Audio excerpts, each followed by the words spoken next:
PFI के ऊपर NIA का छापा पड़ा, पीएफआई के 100 से ज्यादा लोग पकड़े गए। इसके लिए मैं सरकार को, माननीय प्रधानमंत्री जी को, माननीय गृह मंत्री जी को धन्यवाद देता हूं कि बहुत ही लैंडमार्क काम हुआ है। लेकिन क्या पीएफआई के लोगों को पकड़ने से पीएफआई खत्म हो जाएगा, या जैसा कुछ लोग मांग कर रहे हैं ban PFI, ban PFI, Twitter पे ट्रेंडिंग भी हो रही है, पीएफआई को बैन करने से पीएफआई खत्म हो जाएगा? इस पे सोचने की जरूरत है। आज का पीएफआई कल का सिमी था। आज के युवाओं को शायद सिमी के बारे में नहीं पता होगा, लेकिन हम लोग छोटे थे तब से हम सुनते आ रहे थे सिमी सिमी। जैसे आज की डेट में पीएफआई चर्चा होती है, ऐसे हम लोग जब यंग थे, कॉलेज के टाइम में थे, तो खूब सिमी की चर्चा होती थी। सिमी यही काम करता था जो आज पीएफआई कर रहा है। कई साल तक सिमी के खिलाफ जांच हुई, सिमी के लोग पकड़े गए, सिमी के लोग जेल गए। फिर क्या किया, सिमी को बैन कर दिया। तो सिमी को बैन कर दिया तो एक नया संगठन से नाम बदल दिया। काम सब वही है, सारे काम वही जो सिमी कर रहा था, नाम उसने बदल के उसका पीएफआई कर दिया। तो सिमी के ऊपर भी छापे पड़ते थे, आज पीएफआई के ऊपर भी छापे पड़ रहे हैं। इसका मतलब छापा परमानेंट सोल्यूशन नहीं है। सिमी को बैन किया था, अब पीएफआई को बैन करने की बात हो रही है। इसका मतलब बैन करना भी परमानेंट सोल्यूशन नहीं है। मैं इसलिए आप सबसे आग्रह करता हूं, इसको गंभीरता की समस्या समझिए। एक सतही इलाज होता है, टेम्परेरी जो इलाज होता है, ये बहुत कारगर नहीं होता। हम हर समस्या का टेम्परेरी इलाज करने की कोशिश कर रहे हैं। छापा मारना बहुत स्वागत योग्य है, पकड़ना बहुत स्वागत योग्य है, उनको जेल में डालना बहुत स्वागत योग्य है, और बैन भी हो जाए तो भी स्वागत योग्य है। लेकिन मैं फिर से कह रहा हूं, अगर आपने सिमी बैन किया, पीएफआई बन गया। पीएफआई बैन करेंगे, कल डीएफआई बन जाएगा। पीएफआई मतलब पॉपुलर फ्रंट ऑफ इंडिया, नाम ही तो बदलना है। वो डेमोक्रेटिक फ्रंट ऑफ इंडिया कर देंगे, डीएफआई कर देंगे। आप डीएफआई को बैन करोगे, 10 साल उसके खिलाफ जांच होगी, ये होगी वो होगी। डीएफआई बैन कर दोगे, तब तक हो सकता है वो सीएफआई बन जाए, एलएफआई बन जाए। नाम ही तो बदलना है, काम तो वही है। इसलिए मैं कह रहा हूं, ऐसे जिहादी संगठनों का आपको जड़ से आपको इलाज करना पड़ेगा। जड़ क्या है? सामान्य भाषा में जब दुश्मन को आपको खत्म करना हो तो सबसे पहले आप उसकी सप्लाई काटिए, रसद काटिए। जो कहते हैं ना, दुश्मन से युद्ध होता है तो पहला काम किया जाता है, सामने से आप गोली मारिए, लेकिन जो पीछे से उसको सामान आ रहा है उसको आप काटिए। पीएफआई जैसे संगठन जिंदा कैसे हैं? विदेशी फंडिंग पे। पीएफआई जैसे संगठन जिंदा कैसे हैं? काले धन की फंडिंग पे। पीएफआई जैसे संगठन कैसे जिंदा है? हवाला की फंडिंग पे।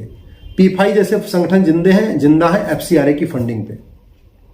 तो इसलिए मैं गारंटी के साथ कहता हूं, अगर आप हवाला खत्म नहीं करोगे, आप एफसीआरए खत्म नहीं करोगे, तो पीएफआई को बैन करने से कुछ नहीं होगा। 5 साल, अगले ही साल एक नया संगठन बन जाएगा, डीएफआई बन जाएगा, सीएफआई बन जाएगा, एनएफआई बन जाएगा, केएफआई बन जाएगा। नाम ही बदलना है, कुछ भी बन जाएगा। यह जिहाद एक कैंसर है। किसी 10 लोगों को जेल में डालने के बाद जिहाद नहीं रुकेगा। 10 लोगों को आप 10 साल की सजा हो तब भी नहीं जिहाद रुकेगा। संगठन को बैन करने से भी जिहाद नहीं रुकेगा। अगर आप गूगल करिए डेजिग्नेटेड टेररिस्ट ग्रुप, एक बार गूगल करिएगा डेजिग्नेटेड टेररिस्ट ग्रुप, आपको 50 से ज्यादा संगठन मिलेंगे जिनको अलग अलग देशों ने बैन किया हुआ है। उसमें आईएसआईएस भी है, जैसे मोहम्मद भी है, ऐसे बहुत सारे संगठन, 50 के ज्यादा संगठन हैं जिनको अलग अलग देशों ने बैन किया हुआ है। क्या उसके बाद अलगाववाद खत्म हो गया? तो जब 50 से ज्यादा संगठनों को बैन करने के बाद अलगाववाद, आतंकवाद खत्म नहीं हुआ, तो पीएफआई को बैन करने से कैसे खत्म हो जाएगा? हमें बैन करना पड़ेगा उस सोच को, हमें खत्म करना पड़ेगा उस सोच को जो अलगाववाद को जन्म देती है। और वो सोच क्या है? मदरसे की टीचिंग। वो सोच क्या है? वो स्पेशल ट्रीटमेंट। वो सोच क्या है? विशेष दर्जा। वो सोच क्या है? विशेष स्कूल। वो सोच क्या है? विशेष किताब। और कैसे सब चल रहा है? विदेशी फंडिंग। तो आपको पहले विदेशी फंडिंग रोकना पड़ेगा, हवाला के जरिए हो रही, जो एफसीआरए के जरिए हो रही है।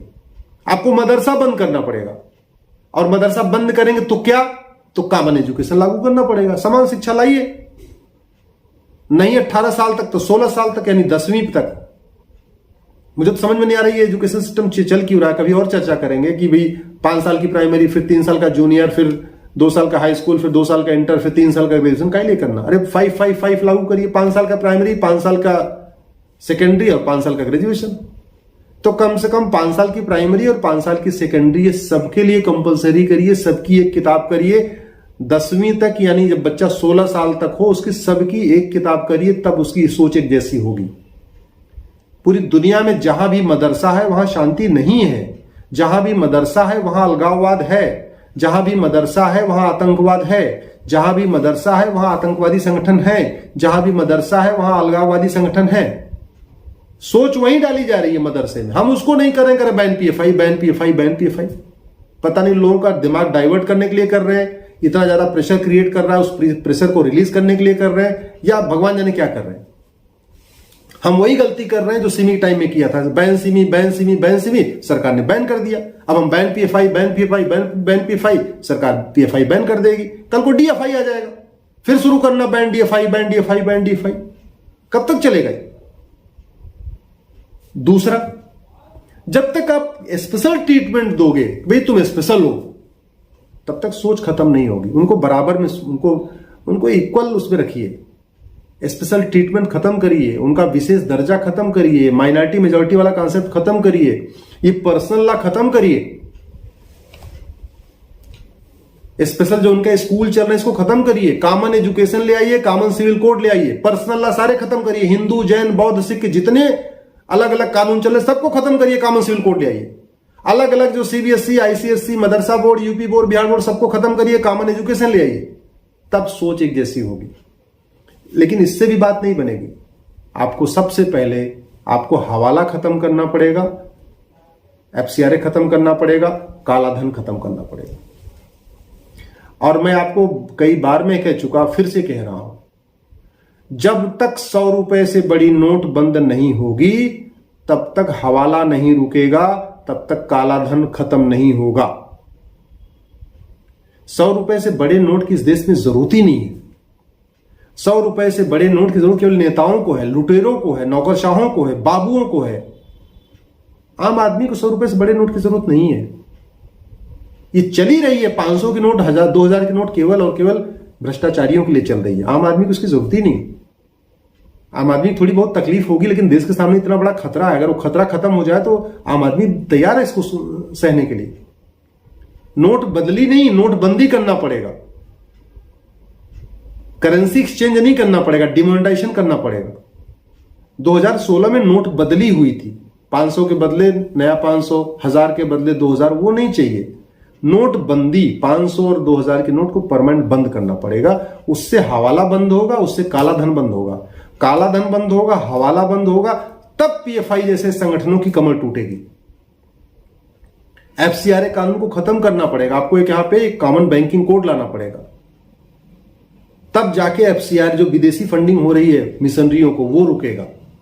हवाला रुकेगा, 100 रुपए से बड़ी नोट बंद होगी, हवाला रुकेगा। हवाला रुकेगा तो जिहादियों की जो खाड़ी देशों की फंडिंग रुकेगी। एफसीआरए खत्म करेंगे, कॉमन बैंकिंग कोड लाएंगे, तो मिशनरियों की वेस्ट कंट्रीज से जो अमेरिका से फंडिंग आ रही वो रुकेगी, तो मिशनरियों की कमर टूटेगी, तो जिहादियों की भी कमर टूटेगी, मिशनरियों की भी कमर टूटेगी।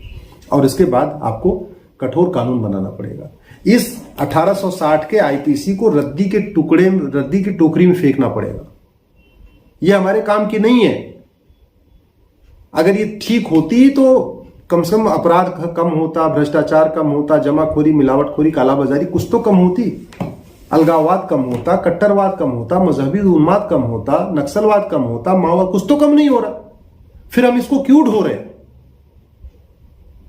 इसलिए मैं कहता हूं, ये जो दुनिया भर के 50 कानून चल रहे हैं ना, काला धन का अलग कानून, बेनामी लेन देन का अलग कानून, हवाला का अलग कानून, घूसखोरी का अलग कानून, जमाखोरी का अलग कानून, बेनामी संपत्ति का अलग कानून, आय से अधिक संपत्ति का अलग कानून, ये कानूनों का मकड़जाल खत्म करना पड़ेगा। खत्म करके एक कॉमन पिनल कोड बनाना पड़ेगा, एक नई पिनल कोड बनाना पड़ेगा, कॉमन, वो जिसमें सारे कानून एक साथ हों। और मैं आपको दिखाता हूं, ये जैसे हमारे यहां तो भ्रष्टाचार अपराध के 50 कानून चलते हैं। ये अमेरिका में फेडरल पिनल कोड इसी में सब है। इसी में घूसखोरी है, इसी में जमाखोरी भी है, इसी में मिलावटखोरी भी है, इसी में कालाबाजारी भी है, इसी में मुनाफाखोरी भी है, इसी में नशा तस्करी भी है, इसी में मानव तस्करी भी है, इसी में सब है। अब ये अच्छा है ना कि एक किताब रख लिया, पुलिस स्टेशन पे एक किताब रख लिया, हवलदार थानेदार को केवल यही किताब पढ़ना है, सारा उसको आइडिया हो गया भाई क्या क्या अपराध होगा, कौन कौन सा कानून चल। हमारे देश में इतने कानून हो गए हैं कि हवलदार थानेदार तो छोड़िए, यहां वकील और जज कंफ्यूज हो जाते। वो 12वीं पास बेचारा हवलदार उसको क्या करेगा, कितना पढ़ेगा भाई, बीए पास थानेदार कितना पढ़ेगा, वो जज थोड़ी है कि दिन भर ही पढ़ता है, उसको बाकी काम भी करने, उसको लॉ एंड ऑर्डर भी ठीक करना है, अपराधियों को पकड़ना है, गिरफ्तारी करनी है, छापा मारना है, क्या क्या करना है उसको, ट्रैफिक भी देखना है उसको, लॉ एंड ऑर्डर भी देखना है, वीआईपी ड्यूटी भी करनी है, मंत्री जी आ रहे हैं तो क्या क्या करेगा। तो इसलिए कह रहा हूं कि हमें कानून चाहिए अमेरिका का फेडरल पिनल कोड जैसा, किसी के यहां बेनामी संपत्ति मिले। आज चाइना में वहां के लॉ मिनिस्टर को फांसी हुई है, लॉ मिनिस्टर को फांसी हुई है, बेनामी संपत्ति थी उनके पास, आज से संपत्ति। हमारे देश में जितने अलगाववादी हैं सबके पास बेनामी संपत्ति, करोड़ों की बेनामी संपत्ति। जितने माओवादी, नक्सलवादी, अलगाववादी या पीएफआई के लोग हैं, जितने भी देश विरोधी लोग हैं, ये कोई मुफ्त में काम नहीं करते, सब मोटा पैसा लेते हैं, ये पैसे के लिए करते हैं। देश विरोधी ट्वीट करने वालों के पास तगड़ा पैसा है, विदेशों से फंडिंग आती है, इसलिए वो देश विरोधी ट्वीट करते हैं। तो जितने भी देश विरोधी काम करने वाले, इन सब के पास काला धन है, इन सब के पास बेनामी संपत्ति है, इन सब के पास ऐश्वर्यिक संपत्ति है, लेकिन वो फिर भी काम करते जा रहे हैं, फिर भी विदेशों से पैसा ले रहे हैं। उनको पता है कानून घटिया, हमारा कुछ नहीं होने वाला। बस 70,000 करोड़ के कामन घोटाले में किसी को फांसी नहीं हुई, न किसी की 100% संपत्ति जब्त हुई। 1,76,000 करोड़ के 2G घोटाले में न किसी को फांसी हुई, न किसी की 100% प्रॉपर्टी जब्त हुई। 1,86,000 करोड़ का कोयले घोटाले में न किसी को फांसी हुई, न किसी की 100% प्रॉपर्टी जब्त हुई। तो ये जो देश विरोधी ट्वीट करने वाले जानते हैं हमारा कुछ नहीं होने वाला। ये जो जाति के आधार पर समाज को बांट रहे हैं, जाति का जहर घोलते रहते हैं, अंडल मंडल पर पता नहीं कौन कौन है, ये मंडल का मंडल करते रहते हैं दिन भर।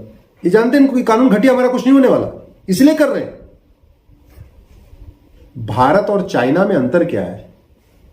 क्या चाइना का जो प्रेसिडेंट है हमारे प्राइम मिनिस्टर से ज्यादा अच्छा है, ज्यादा ईमानदार है, ज्यादा देशभक्त है, ज्यादा मेहनती है? नहीं, उनका कानून अच्छा है। सिंगापुर में इतनी शांति क्यों है? क्या सिंगापुर के प्रधानमंत्री हमारे प्रधानमंत्री से ज्यादा अच्छे हैं, ज्यादा ईमानदार हैं, ज्यादा राष्ट्रभक्त हैं, ज्यादा मेहनती हैं? नहीं। अंतर क्या है? उनका कानून अच्छा है। अमेरिका हमसे ज्यादा खुशहाल क्यों है? क्यों वहां पे शांति है? क्यों वहां पे ऐसी हरकतें नहीं होती जो भारत में हो रही हैं? पीएफआई ऐसे संगठन अमेरिका में क्यों नहीं पैदा हो रहे? ये नक्सलवाद, माओवाद अमेरिका में क्यों नहीं हो रहा है? ये Rohingya Bangladeshi America, Singapore, China क्यों नहीं जाते? कानून अच्छा है भैया, सीधी सी बात है। जहां कानून का राज होगा और वहां कानून अच्छा होगा तो राज अच्छा होगा। कानून का राज है और कानून घटिया है तो राज घटिया होगा। प्राइम मिनिस्टर कितने ही अच्छे हो, मुख्यमंत्री कितने ही अच्छे हो, कानून घटिया होगा तो राज घटिया होगा, ये मानिए आप। इसलिए मैं कह रहा हूं जब तक कठोर कानून, जब तक भ्रष्टाचार खत्म नहीं होगा, काला धन हवाला खत्म नहीं होगा, तब तक ये अलगाववाद, जिहाद, पीएफआई ये सब खत्म नहीं होगा। और तरीका वही है, सरकार 100 रुपए से बड़ी नोट तत्काल बंद कर दे, नोट बंदी करे, नोट बदली नहीं। पिछली बार नोट बदली हुई थी, 500 के बदले 500, 1000 के बदले 2000, उससे काम नहीं बनेगा, नोट बंदी करना पड़ेगा। प्रॉपर्टी को आधार से लिंक करने के लिए कानून बनाए तत्काल, देर नहीं करना चाहिए। काला धन, बेनामी संपत्ति 100% जब्त करने और भ्रष्टाचारियों को फांसी देने के लिए और आजीवन कारावास देने के लिए तत्काल कानून बनाना पड़ेगा। उसमें डिले करने से कोई फायदा नहीं होगा। इसलिए मैं कह रहा हूं आप सब लोग मिलकर कठोर कानून की मांग करिए, पुलिस रिफॉर्म की मांग करिए, जुडिशियल रिफॉर्म की मांगिए, इलेक्शन रिफॉर्म की मांग करिए। देश की जो सबसे बड़ी सेवा है, सब देश सेवा करते हैं, मैं अपनी तरीके से करता हूं, आप अपनी तरीके से करते हैं। भाई ड्राइवर अगर अच्छी तरीके गाड़ी न चलाए, जानबूझ के लाके गाड़ी किसी को ठोक दे, तो मालिक से गद्दारी करता ही नहीं करता। आप कहते हैं ना मालिक से गद्दारी कर रहा है। टीचर अगर ठीक से न पढ़ाए, तनख्वाह ले लेकिन ठीक से न पढ़ाए, तो हम क्या कहते हैं? ये बच्चों के साथ गद्दारी कर रहा है, कहते हैं। डॉक्टर पूरी फीस ले, तनख्वाह ले, लेकिन इलाज ठीक से न करे, तो क्या कहते हैं? देखो भाई ये तो अपने पेशेंट के साथ गद्दारी कर रहा है। ऐसे ही सांसद और विधायक जिनको हम माननीय कहते हैं, जो जन सेवक हैं, जो लोक सेवक हैं, उनको वेतन भत्ता, गाड़ी बंगला, pension, free air ticket, free rail ticket, VIP सुविधा, ये किस लिए मिलता है? केवल फीता काटने के लिए? केवल भाषण देने के लिए? पूरे देश में घूमने के लिए? विदेशों में सैर करने के लिए? किस लिए मिलता है? अरे उनकी प्राइमरी ड्यूटी है अच्छे कानून बनाना। जानबूझ के घटिया कानून बनाना सबसे बड़ा राष्ट्रद्रोह है, ध्यान रखिएगा। जानबूझ के घटिया कानून बनाना सबसे बड़ा देशद्रोह है। घटिया कानूनों के खिलाफ न बोलना भी देशद्रोह है। घटिया कानूनों को न बदलना भी देशद्रोह है। घटिया कानूनों को कंटिन्यू करना भी देशद्रोह है। अगर हमें पता चल गया, डॉक्टर को पता चल जाए कि भाई ये बीमारी है और उसका इलाज न करे, उस बीमारी को कंटिन्यू करे, तो गद्दारी नहीं कर रहा पेशेंट के साथ। अगर डॉक्टर को पता हो कि भाई देखो शरीर में यहां पे बीमारी है और उसका इलाज न करे, तो क्या कहें? उसको अच्छा डॉक्टर मानेंगे क्या आप? मरने के लिए छोड़ दे पेशेंट को, अच्छी बात है क्या? नहीं। इसलिए मैं कह रहा हूं, अगर आप पीएफआई को बैन करने से कोई फायदा नहीं होगा, एक नया डीएफआई और सीएफआई और कुछ और पैदा हो जाएगा। पीएफआई बैन हो, लेकिन ये परमानेंट सोल्यूशन नहीं है। परमानेंट सोल्यूशन है election reform, police reform, judicial reform. Permanent solution है काला धन, बेनामी संपत्ति, अशरीक संपत्ति 100% जब्त करने के लिए कानून। परमानेंट सोल्यूशन है 100 रुपए से बड़ी नोट बंद हो। परमानेंट सोल्यूशन है प्रॉपर्टी आधार से लिंक किया जाए। परमानेंट सोल्यूशन है जिहादियों को फांसी हो। पिछले 20-25 साल में केवल 2 लोगों को फांसी हुई है। कितने जिहादी पैदा हुए पिछले 20 साल में? कम से कम 500 जिहादी पैदा हुए हैं। फांसी केवल 2 को हुई, अफजल गुरु, याकूब मेनन, बस। क्यों नहीं हो रही फांसी? कानून घटिया है।